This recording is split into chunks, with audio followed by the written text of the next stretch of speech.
People want to know how to stop the laziness, and they want to know how to stop the procrastination. They have some idea in their head, some kind of a vision of what they want to do. But they don't know where to start. They don't know where to start it, They don't know where to start. And so they say, hey, where do I start? And when's the best time to start? And I have a very simple answer for that. Here and now. That's it. You want to improve? You want to get better? You want to get on a workout program or a clean diet? You want to start a business? You want to write a book or make a movie or build a house or a computer or put together some mobile application? Where do you start? You start right here.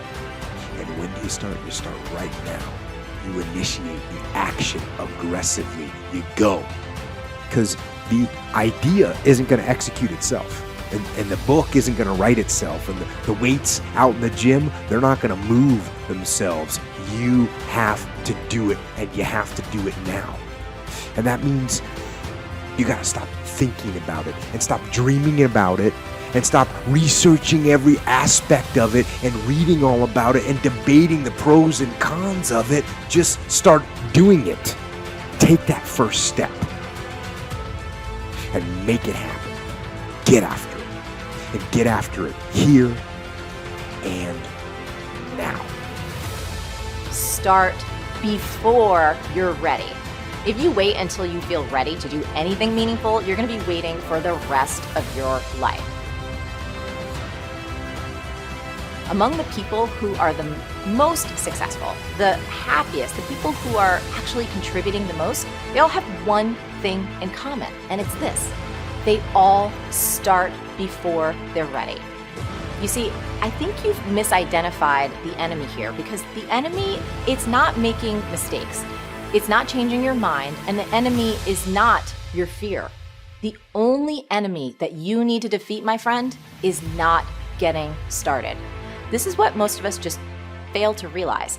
Action is the antidote to fear. Action creates progress and momentum. And action, consistent action, is all you ever need to make anything happen in your life.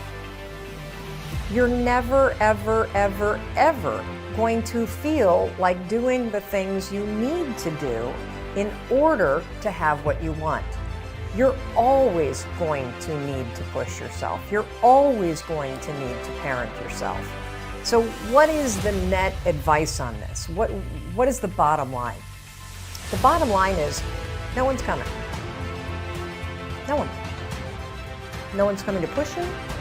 No one's coming to tell you to turn the TV off. No one's coming to tell you to get out the door and exercise. Nobody's coming to tell you to apply for that job that you've always dreamt about. Nobody's coming to write the business plan for you. It's up to you. And because you're only ever going to do the things that you feel like doing right now or that feel good right now, unless you understand that you've got to parent yourself, you've got to push yourself, you're not going to make your dreams come true. You're just not. We're not wired that way. You weren't born that way, you weren't that way when you were growing up, and you're certainly not that way as an adult. And there's a tremendous amount of liberation that comes when you accept the fact that you're always going to need to give yourself a push. Purpose, reason, and cause are extremely important. This is the why of your actions. This is knowing why you're doing what you're doing. This is the commander's intent. And so you absolutely, these are important. If you don't know why you're doing something, well, then let me ask you a question. Why are you doing something? It's very clear. It's very simple to understand. So you got to know, if you don't know why you're doing something, then what are you going to do when you hit an obstacle? You're going to stop. What adaptations are you going to make when things go wrong to overcome them? You're not going to make any because you don't know why you're doing it. So if you have no reason for doing something, you're not going to do it. So you got to have a long-term goal. We got to understand the underlying purpose of what you're doing.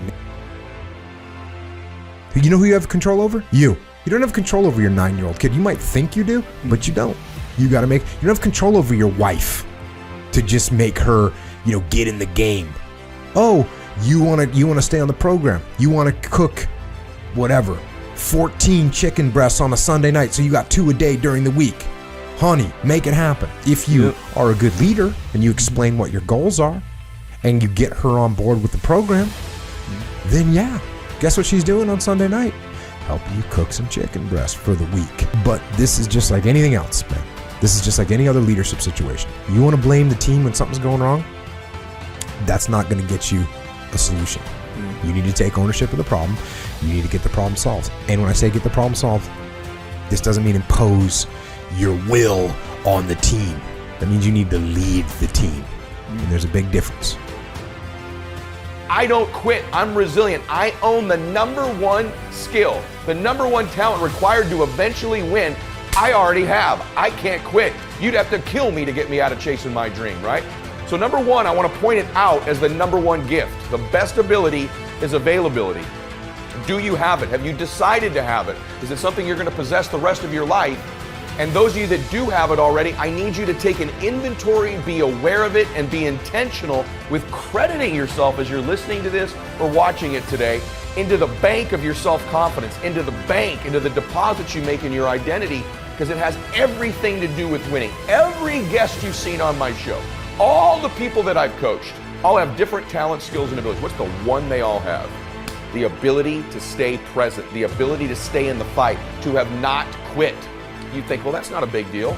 Really? Because as I've been talking, millions of people made the decision to quit on their dream, just as I've been talking to you. The rest of the day, millions more will. Tomorrow, millions more.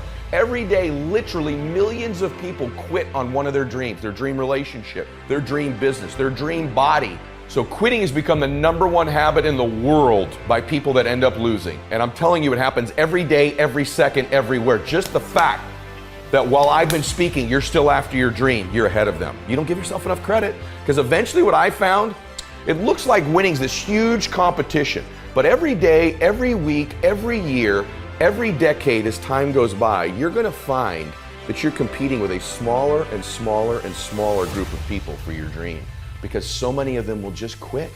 And by the way, many of them that quit will possess talents, maybe even gifts you don't have. Their incredible ability with people, their incredible strength, their incredible brain, and they'll quit with all this giftedness, but you got the talent. You have to learn to distinguish between something that is a talent and a gift. You can develop skills, you can develop talents. Gifts are something you're born with, but the people that I see that win long term are the ones who develop the talents and skills required to win.